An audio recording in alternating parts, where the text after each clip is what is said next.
A Gazeta? Uma parte ele fez a Gazeta, tá na Rádio Gazeta. Fez estúdio lá.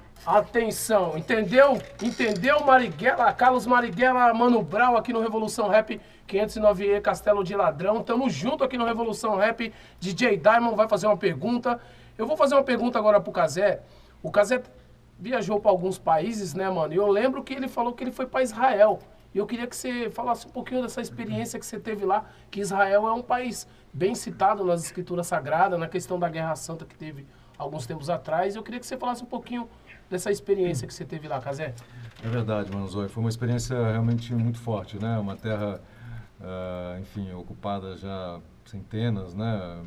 1000 anos, mais de, enfim, milhares de anos. E Jerusalém, então, é um território muito importante para ter três das maiores religiões, né, que a gente tem. A gente tem o islamismo, a gente tem o próprio judaísmo e o cristianismo, né?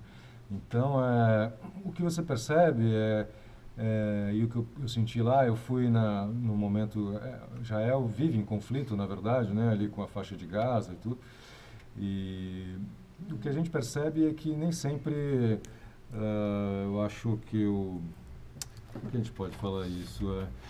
É muito triste você ver, né, um lugar sagrado para tantas pessoas, né, e que é alvo de disputa, que é alvo de guerra, né, quer dizer, o sagrado e o divino provocando a matança, provocando a morte, provocando a aniquilação do ser humano. E lá eu tive a oportunidade de conversar tanto com israelenses quanto com palestinos, com árabes também.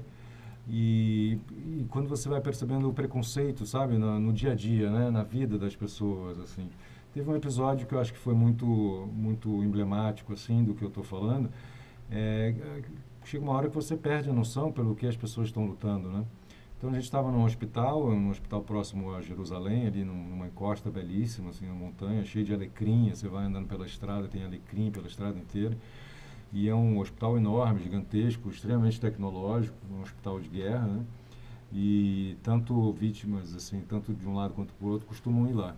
Mas naquele momento estava rolando uma trégua e o que aconteceu foi que a gente teve a oportunidade de ser ciceroneado pelo chefe de cirurgia neurológica lá do departamento de neurologia do hospital de Hadassah, e ele era um brasileiro. E ele tinha experiência no Miguel Couto, lá do Rio de Janeiro, que é um hospital casca-grossíssima.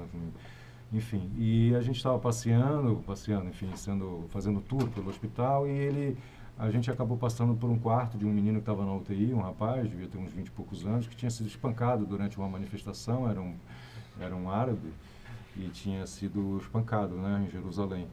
E o rapaz estava completamente irreconhecível, né? Uma bola de basquete parecia a cabeça dele. Nossa. E ele tinha sido operado na noite anterior pelo próprio cirurgião que estava nos acompanhando, que era, enfim, que é israelense. Então, uma pessoa muito bacana que, enfim, dedicou a noite inteira a salvar a vida daquele rapaz. E nesse momento a gente começou a conversar com a família, os familiares estavam revoltados, evidentemente, né? O menino tinha sido espancado por grupos extremistas de Israel. E ele começou a reclamar, falar, pô, olha só que absurdo, como acontece, a maneira como a gente vive, a perseguição que existe e tal. E o médico, que era israelense, que tinha salvado a vida do rapaz, né, virou a noite, ele começou a ficar meio incomodado com o discurso, né? Falou, pô, mas olha só, por que você está falando isso? Porque a gente está na frente da televisão, porque é uma entrevista para uma televisão brasileira, olha o tratamento que o seu sobrinho teve aqui, eu mesmo, enfim. E você viu, o cara passou a noite inteira acordado, salvando a vida daquele rapaz, né? E no momento que se constrói esse discurso, né, da família reclamando, do povo israelense, do que tinha acontecido, ele vem e traz um outro ponto, né? Mas ele ficou realmente incomodado. E aí inicia-se uma discussão ali na UTI do hospital, né, cara? O médico que salvou a vida do rapaz, defendendo o lado de Israel, do quanto, queria mostrar também o quanto Israel também acolhia por um outro lado, né? E os outros, enfim, os familiares, evidentemente, estavam transtornados, né? Não tinha condição de perceber nenhum outro lado, né? Assim, você vê seu sobrinho ali completamente...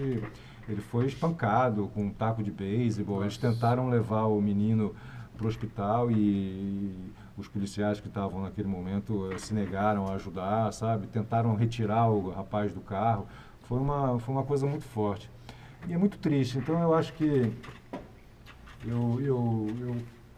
o que eu vi é uma coisa muito forte e eu prefiro lembrar, na verdade, eu entrevistei uma vez a Júlia Baixa, que é uma brasileira, foi a primeira brasileira a se apresentar no TED, que é um circuito, né, mundial de palestras e tal. E ela fez um documentário muito bacana, assim, falando sobre uma experiência que aconteceu em Bolos, ali, naquela região, de uma resistência pacífica, entendeu? Uma estrada, um vilarejo que ia ser completamente... ia sumir do mapa, uma estrada que ia passar no meio de um vilarejo, e eles se juntaram e fizeram uma resistência pacífica contra essa passagem desse muro ou da estrada, não lembro bem agora, e a coisa funcionou. Então, a gente costuma dar muito valor e a violência e o uso da força, né? São coisas que chamam muito a atenção das pessoas, já visto até o que a gente vê nos jornais hoje em dia.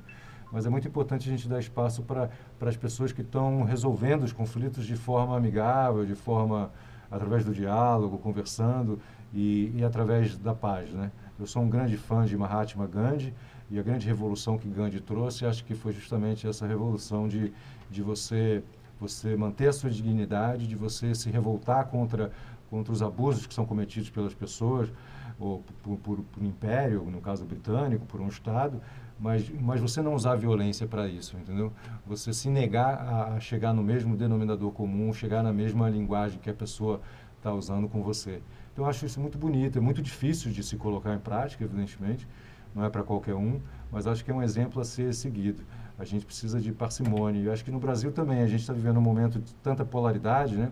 Se você fala que é preto, outro fala que é branco, fala que é vermelho, é azul, e parece que o vermelho não pode existir junto com o azul, e não pode existir junto com o verde e amarelo e tal.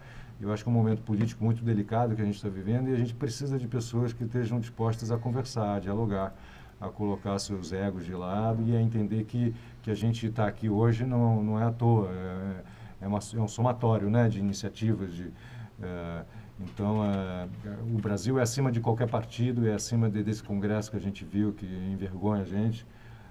O Brasil são os brasileiros, né? A comunidade Heliópolis são os próprios heliopolenses que fazem a comunidade, entendeu? A rádio aqui, o que a gente está olhando aqui não é a estrutura, não é a parede, não é o equipamento, são as pessoas que estão falando, vocês que estão fazendo isso daqui, se comunicando, é a mensagem. Isso eu acho que é a coisa mais importante. Então, eu tenho vontade de voltar lá em Jerusalém, fazer um tour mais religioso, vamos dizer assim, porque, cara, Jesus passou aqui, sabe?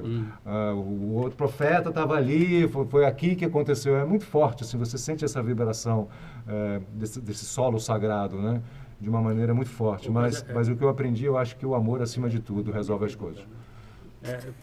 Sobre Jerusalém, né, que você está falando aí, teve não sei se é verdade, se você que foi lá, você pode responder, que as pessoas que vão até Jerusalém, eu pretendo ir lá um dia, visitar, vai pelo lado histórico, né, vai ver pelo lado histórico, aquela coisa, Jesus passou por aqui e tal, sabe assim, toda essa parte aí de fé, enfim, que é o que quando eu for para lá, eu vou nessa visão. Mas ele tem essa visão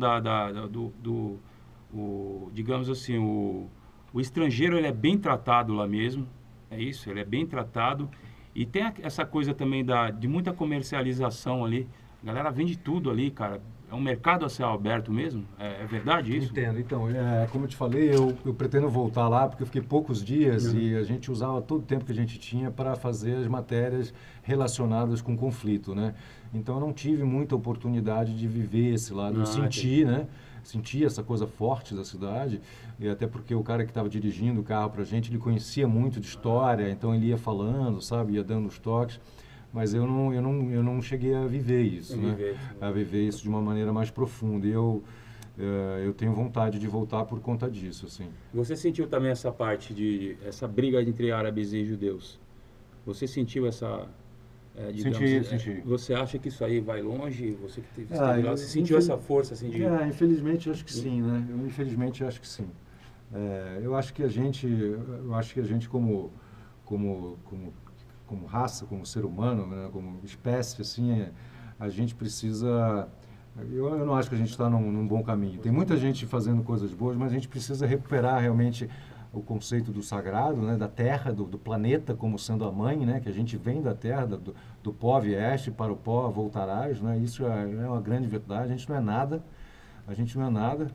e a diversidade, né, de como assim, o sagrado, de como essa presença divina, como essa luz, como essa energia forte está presente em todos nós, né.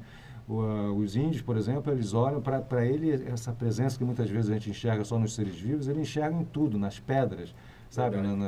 Nas coisas que a princípio são inanimadas. Para os indígenas, né? Essas etnias, hoje em dia ainda são 300 e tantas etnias no Brasil, eles têm essa percepção muito forte. E eu acho que a gente tem que entender que a vida é diversa, né? E que o preto, o branco, o amarelo, o vermelho, enfim, são manifestações desse divino, né? Então, quando a gente percebe que a outra pessoa é igual a gente, faz parte disso, eu acho que a gente enxerga o mundo de outra maneira. A gente tem que construir mais pontes e na medida possível, ir destruindo os muros, né? Aqui na cidade mesmo, a gente percebe o quanto isso acontece, né? Também, eu sei que aqui na comunidade a vida é muito bonita, tem muita coisa bacana acontecendo, muita coisa legal, e muitas vezes vai parar no noticiário só ao lado do conflito, só ao lado da treta e tudo mais, né? Então, assim, o que a gente precisa valorizar, acho que são iniciativas como a de vocês aqui na rádio, iniciativa como do nosso mestre escritor aqui, do MEC Favela, sabe? São pessoas que estão correndo atrás com os recursos que têm e que estão, enfim, dispostas a ajudar, né? A contribuir. Porque para detonar, para destruir, para fuder, para separar, tem muita gente. E a gente precisa dar um passo à frente, precisa baixar a cabeça. Por um lado baixa a cabeça, por outro levanta, porque a dignidade é de todo mundo, não é só de um grupo de pessoas. Né? É verdade. Tamo junto, Revolução Rap, sabe as palavras do meu mano Cazé. A gente vai tocar um som, daqui a pouquinho vem uma pergunta do Diamond, aí a gente vai falar com o João, que ele vai falar dessa experiência aí, né, de vida, com certeza aí que ele tem, junto com a Ganja, certo? E o Ricardo também tem uma pergunta aí pro Cazé, certo? É o seguinte, vou ali comprar um chá com sombra. Se liga aí.